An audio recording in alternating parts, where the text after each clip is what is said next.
But by 1897, the financial and manufacturing giants, the business people who count the most at the crucial junctures, were filled with war talks. And I'm talking about the Rockefeller and Morgan Associates, including William Rockefeller and J.P. Morgan himself. I'm talking about John Jacob Astor. I'm talking about Auguste Belmont and Russell Sage and others of the Eastern moneyed establishment. They began to pressure the White House to intervene. But when they thought about a war with Spain, it was more with the Philippines in mind than with Cuba. Going to fight over Cuba, supposedly to liberate Cuba, would present the perfect opportunity to grab Spain's Pacific markets. And it was no accident then that the first battle of the Spanish-American War was fought not in Cuba, but thousands of miles away in the Philippines in Manila Bay. Manila also was a big attraction to the U.S. Navy, by the way, because they could have their fueling bases and their bases of operation, and that was important for them. Now, the usual scenario that we get, and that we got in school, and everybody believes, right, left, or center, everybody in America believes, the Spanish-American War went like this. The Yellow Press, the jingoist imperialist press, led by William Randolph Hearst, created a popular hysteria, and this hysteria pushed Congress and a reluctant President McKinley into the war. But the press cannot really create a policy. The press doesn't even create public opinion for the war. It creates opinion visibility. It creates a pressure. But by the way, there were many newspapers that were against that war. The people of the country, of the U.S. themselves, were deeply divided. There were small farmers and populists who were not hungry for war. They were just hungry. There were labor leaders and unions who called for independence for the Cuban people, but not for war. Even a conservative labor leader like Samuel Gompers joined the anti-imperialists and was against the war. The opinion in the black community was instructive. In an open letter to President McKinley, the Colored National League made this statement. They noted that when McKinley appeared in the South, he appeared before segregated audiences in Alabama. And they said to him, quote, "We notice how you preach patience, industry, moderation to your long-suffering black fellow citizens, and patriotism, jingoism, and imperialism to your white ones."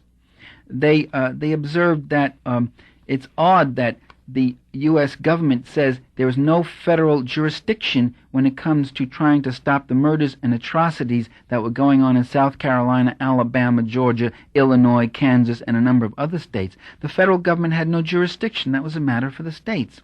Yet how impressively eager the federal government was to extend protection to American lives all across the globe, that the federal government had jurisdiction in Cuba and would speak out against the crimes in Cuba, but wouldn't speak out against the crimes in Georgia.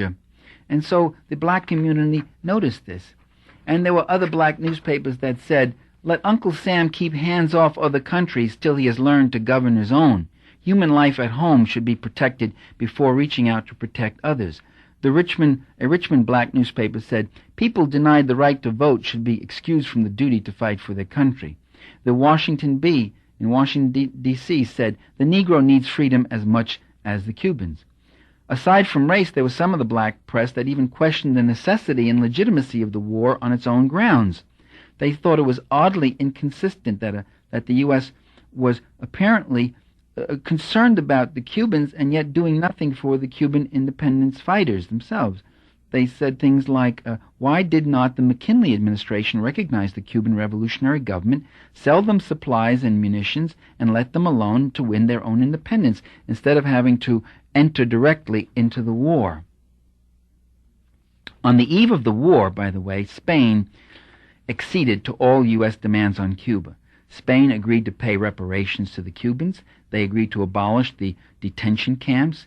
They agreed to grant total autonomy and move toward independence. They declared a ceasefire and armistice, and they declared a joint international mediation on the battleship Maine. Now, this created a problem, because how could we grab Puerto Rico, Guam, the Philippines, and Cuba if Spain denied us the cause for war by being so agreeable? So McKinley took the concessions, ignored them, and went to war anyway. And there were some newspapers in America, including those that had supported intervention, that began to ask, what was the U.S. going to war for? If it was to free the Cubans from Spanish tyranny, why were we invading the Philippines? and engaging in a bloody, brutal 2-year war against Aguinaldo and the Philippine guerrillas? Why were we imitating what the Spaniards had done in Cuba in the Philippines, including the concentration camps and the mass executions? If we were going to war to free Cuba, which is what we had heard, why did we enter Cuba and deny recognition to the Cuban liberation forces and the Cuban government that existed there? Why were we more friendly with the rich Cubans and the rich Spaniards in the cities and treated the Cuban insurrectos as peons? Well, partly it was because they were peons. They were poor, mestizos, and blacks. They represented not just a struggle for independence, but a struggle for revolution, and this was anathema to McKinley and the class he represented. McKinley went to Cuba to prevent a successful Cuban Revolutionary War, a war for independence, not to support the war as the American public had been led to believe.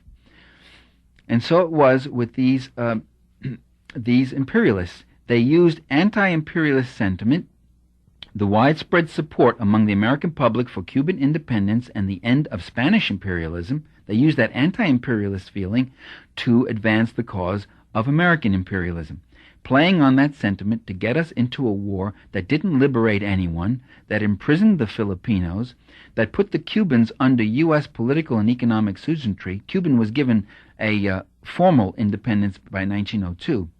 So it was an empire with colonies in the Philippines, and it was an empire without colonies. That is, you didn't have to own Cuba, you just controlled all its industry, its imports, its exports, its land, and its farms, and its economy. And so today still that same kind of thing goes on. They fabricate excuses to get into this or that country and in order to make the world safe for hypocrisy and for rich investors. This is Michael Parenti with some real history. That was Michael Parenti with part 2 of a 4-part series on history, the Spanish-American War and the rise of U.S. imperialism. Come back for the next program on TUC Radio, when Parenti will discuss the origins of World War II. Michael Parenti is an internationally known author and lecturer. His books include Democracy for the Few, Super Patriotism, The Assassination of Julius Caesar, The Terrorism Trap, and History as Mystery. You can find out more about real history on TUC Radio's website, www.tucradio.org. That's tucradio.org. Look under newest programs. You can get information how to order a copy of The Myth of the Founding Fathers that includes the lecture on the Spanish-American War by calling us. TUC Radio is free to all radio stations. Your tape or CD order is the only support we receive and is essential to keep us on the air. Call us toll-free anytime at 877-TUC-TAPE for information on how to order. You can get your tape or CD by mail or credit card, by phone, or on the web. Our toll-free phone number 877-TUC-TAPE translates into 1-877-882-8273. My name is Maria Glarden. Thank you for listening. Give us a call.